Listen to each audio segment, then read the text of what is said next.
called Jay Kaufman. And then there's one person I saw in a video. It's this woman over in Japan. She seems to be one of the ones that kind of like pioneered the live scene and got really, really big. And even looking at other people playing live, they seem to copy how she kind of like acts. Called Chibi Tech. And she plays with two, I think it's two anyway, Game Boys, with the whole music thing. And she's really, really, really good and really, really animated. There was a guy who did a TED Talks thing as well called Daniel Cannon. He plays the guitar and he sets up these other things, kind of like the background music and like a drum machine he uses, and he's well worth checking out as well. Yeah, I suppose that's that for. It's a little bit of an overview of chiptunes. Well, I was going to say as well, for if you want to see it in modern music as well, I don't know ever, but Pac-Man Fever as well would have been one of the things that started using it very, very earlier on. But as well, it's Zombie Nation, that Kernkraft 400 song. I think they use it in Shaun of the Dead, but it was like number one for ages. Yeah. That uses what's it? Stardust. Heavily on it, yeah. Is what it used. It came from one of the things. But there's a lot of hip hop artists that end up sampling kind of bits. There's the Cocoa Brothers. What was it? Super Brooklyn, I think it was called. But they used like the Mario kind of like samples from the dungeon kind of thing. I think there was Timberland also got caught up in the thing about plagiarizing. So for Nelly Furtado, for her song "Do It," which I don't know at all, I only came across it when I was reading up on it. But basically, it's they ended up getting the settlement, so I presume they did end up kind of like ripping it off. But it was a Finnish guy called, I think, Jan Sani or something like that. But he was after winning a competition, a chiptune competition. And I think they came across it somewhere, but Timberland just seemed to think that it was just a video game thing. But like, there's been loads of other people over the last kind of while that they've incorporated into their music. None who I can think of off the top of my head. But Radiohead actually used some of it. And what's their face? Muse did as well a bit. But, so that's Chiptunes. Yeah, so stay tuned if you're interested at the end of the show, and I'll go through some gear that you can use and how you go about it, or kind of like, how you get started for free if you have a computer and stuff. Human Torch was denied a bank.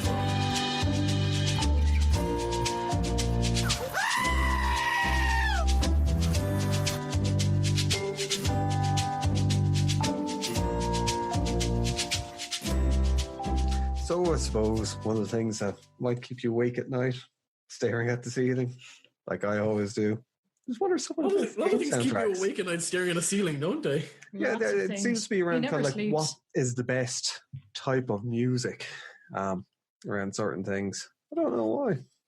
Like, I must compile it into a list. Yeah. And then, you're post on a podcast. Maybe it'll help me get rid of all those thoughts of being touched by Santa Claus as he was listening to Bolt Thrower. Kind of like, or Maggot Cunt. Yes.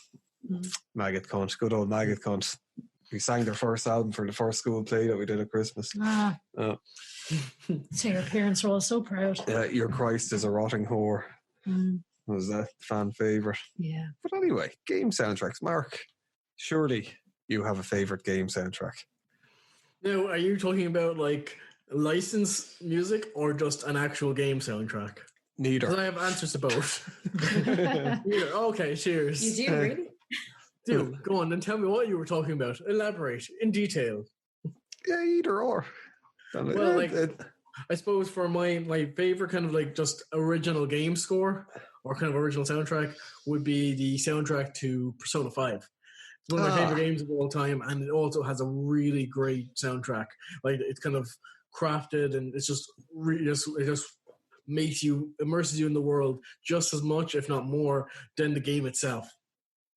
I have not listened. I have it downloaded, but I still haven't played it, and I haven't listened to it. But I've seen Persona coming up in a lot of people's lists for best game soundtracks. So what kind of music is it? Kind of like poppy, kind of like heavy, kind of it's kind of a mix. It's kind of like a mixture of like jazz, kind of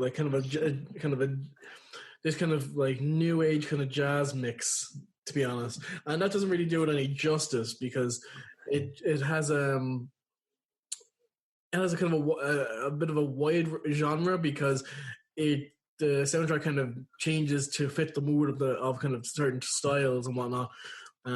Where some could be a bit more rocky and kind of some will be a bit more kind of old 80s style pop.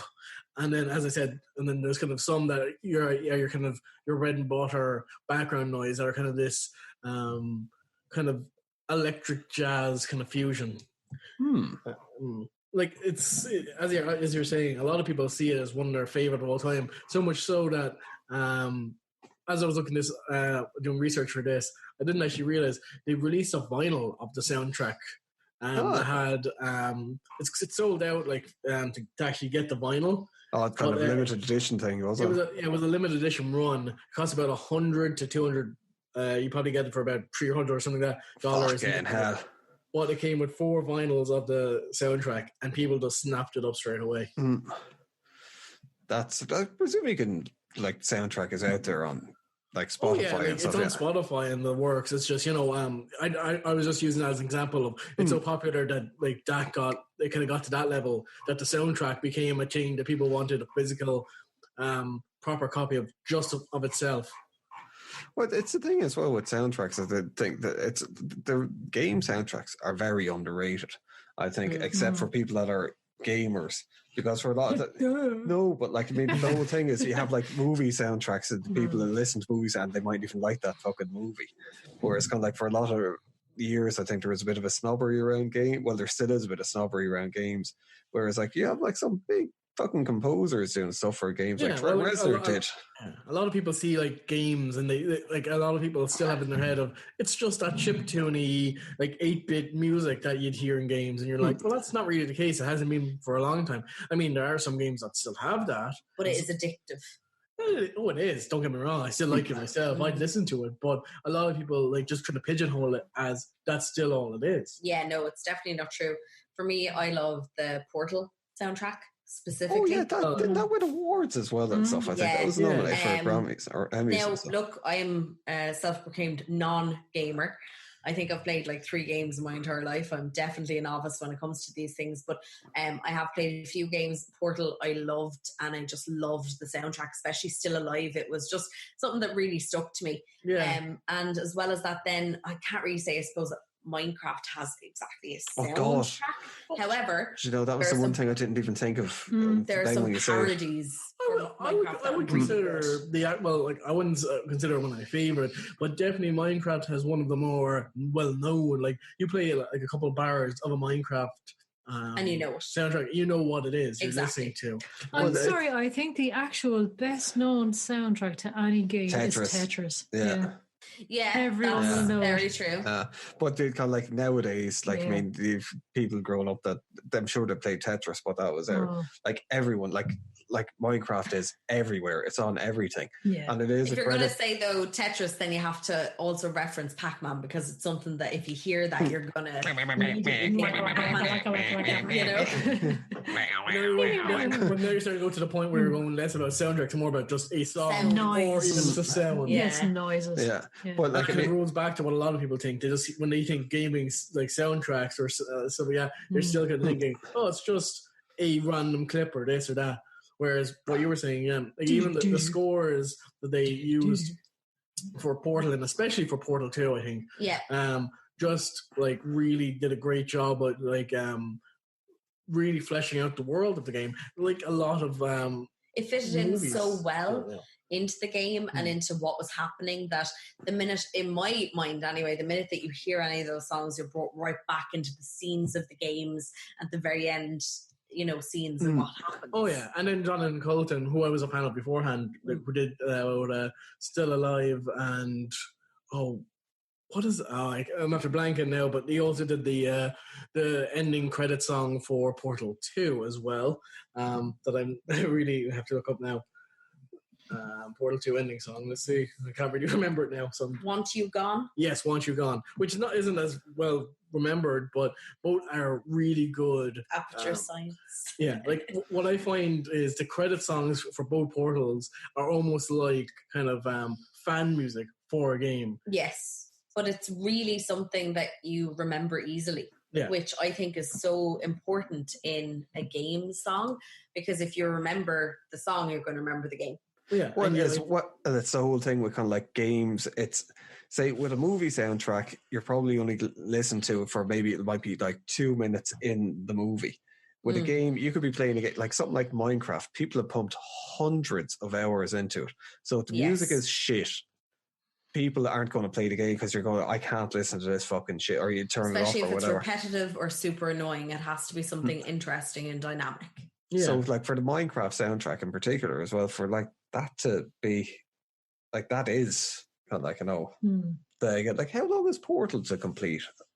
A couple of hours, the first one is probably the first one through maybe 10, 12 hours, I think. Yeah. It's not a super long game.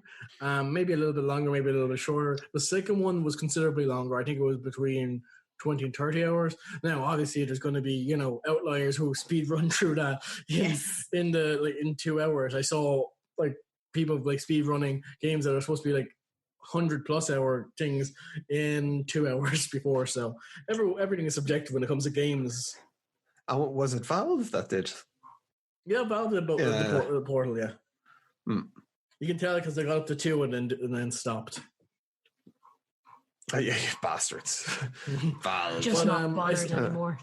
I suppose another one that like is kind of, it wouldn't be like normally music. It wouldn't be music in my wheelhouse, but I've listened to it before, and even though I haven't played the game, I can still see it was a really well crafted score and like soundtrack through and through in and of itself, and to kind of really flesh out the game, which is the Doom soundtrack from the reboot of Doom. Yeah. Oh, the Doom one is fantastic. Didn't Reznor have a hand in that? No, not in the new one. Oh, no, the Reznor was the Unreal Tournament, I think, that he did. And maybe he had something to do with Doom too.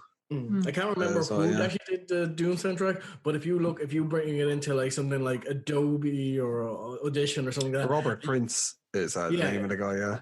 I know that was for the original Doom.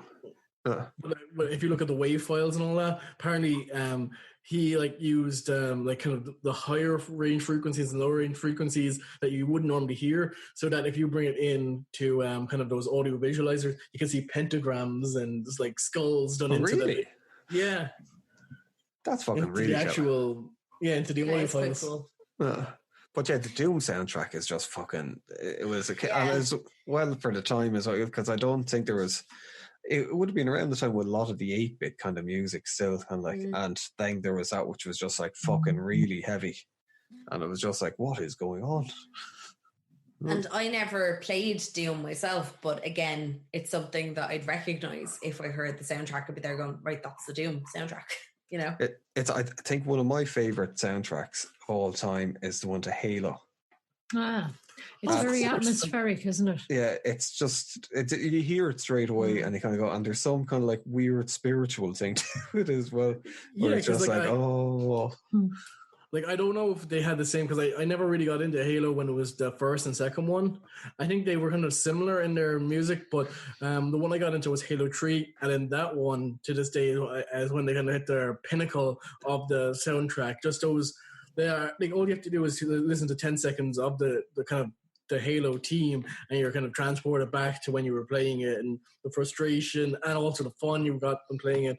But as you're saying, yeah, the rest of the soundtrack is still like really good as well. It's stunning, like it's absolutely fucking stunning soundtrack to it. It's the work that was put into it. It's easily up there with any cinematic. I think Halo probably would have won a lot of awards as well for the soundtrack at the time, because it's just fucking. It's a beast of a yoke. A beast.